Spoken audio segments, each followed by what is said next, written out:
you call in sick? I was somehow thinking that it was Sunday. So I didn't go to church, and I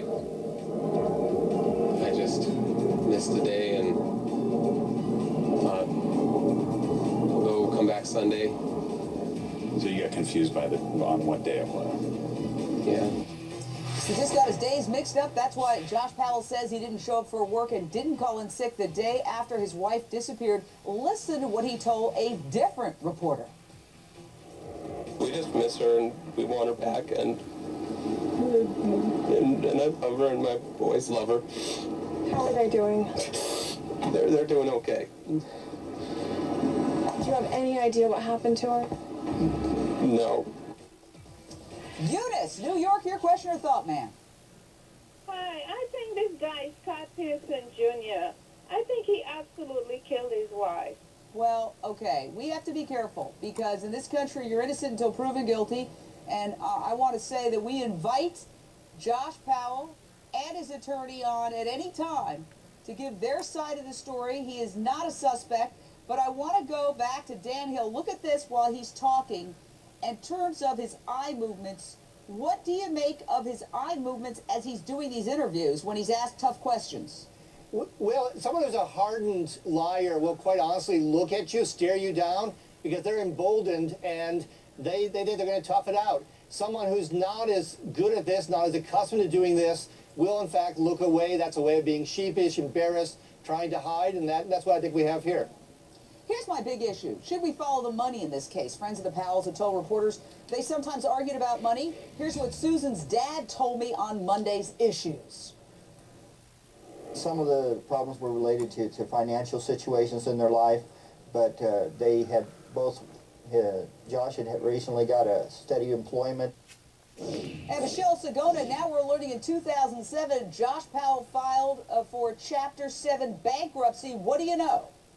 Well, according to those reports and also to investigators, apparently he was a couple $100,000 in debt. That's why he filed bankruptcy. But recently he did get a job in the computer industry as a software specialist. And also Susan, she works at the Wells Fargo Bank as a stockbroker in this particular case. Now, having said that, one of the investigators had told me earlier today, the assistant police chief believes that there's enough circumstantial evidence in this case to indicate that Susan did not, in fact, walk out of that house on her own, and that's why they do suspect possibly foul play in this.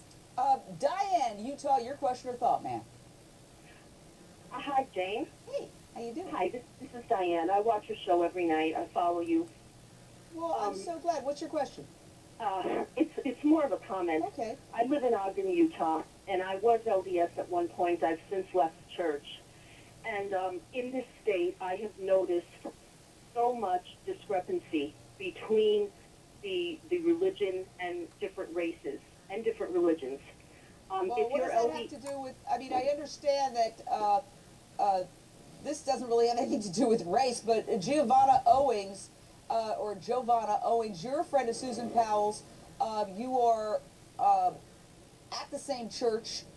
Is it an LDS church? And if so, did religion have anything to do with the friction in the household, do you think?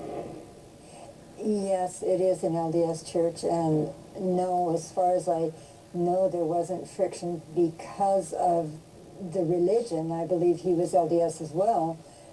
Just maybe his level of activity might have been. Did they talk about money? Was there any sense of friction between them? I mean, when a couple is having problems and you were there in the house babysitting and crocheting with her and seeing them interact, did they look like they were having problems? Did they seem madly in love, or did they seem kind of like lukewarm, or did they seem hostile?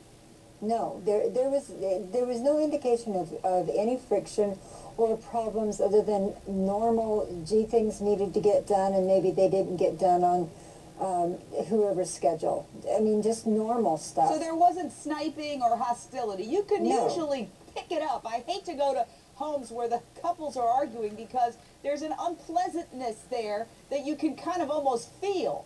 Now, it's funny that you say you didn't detect it because one of Susan's friends gave some disturbing details about her perspective on this marriage. Rachel Marini told the Salt Lake Tribune that Josh was, quote, very, very controlling, and that Susan had lots of people tell her to end it, meaning the marriage. Rachel also said that over the past year, Susan had started standing up for herself. So, Pat Brown, what do you make of it? Because we're hearing some very conflicting stories here. Right. Well, if he was controlling, and that is one of the #1 reasons these women get killed in marriages, is because they do have that controlling husband, a very narcissistic sort, who believes that he has to have everything his way, or somehow you're attacking him and you're lowering his manliness or something like that. So as women in kind of marriage like this, they either have to kowtow to everything, and basically it's an emotionally abusive marriage or a physically abusive marriage. But once you start standing up for yourself, that makes them mad, and sometimes it can end up in some horrible things. DNA samples, planned news conference by the family tomorrow. We only have a few seconds. Well, Josh did in fact go with his lawyer yesterday. He did submit to that DNA sample. He will only answer general questions according to the assistant police chief. He will not go into any detail about Susan's enemies, about people that she knew, or anything that would help advance this investigation. That's why investigators are saying that he is hindering this process. And the family's going to hold a news conference tomorrow. Her family, right? This is what we're hearing. Of course, that's always subject to change, but that's something that we will be able to dissect tomorrow. Gotta leave it right there, everyone. Stay right there. We're all over this investigation of the desperate search for Susan Powell. We're going to continue to discuss it. Cops now calling the husband a person of interest. What is next in this investigation? We just miss her and we want her back, and I love her and my boys love her. How are they doing? They're doing okay. Do you have any idea what happened to her? No.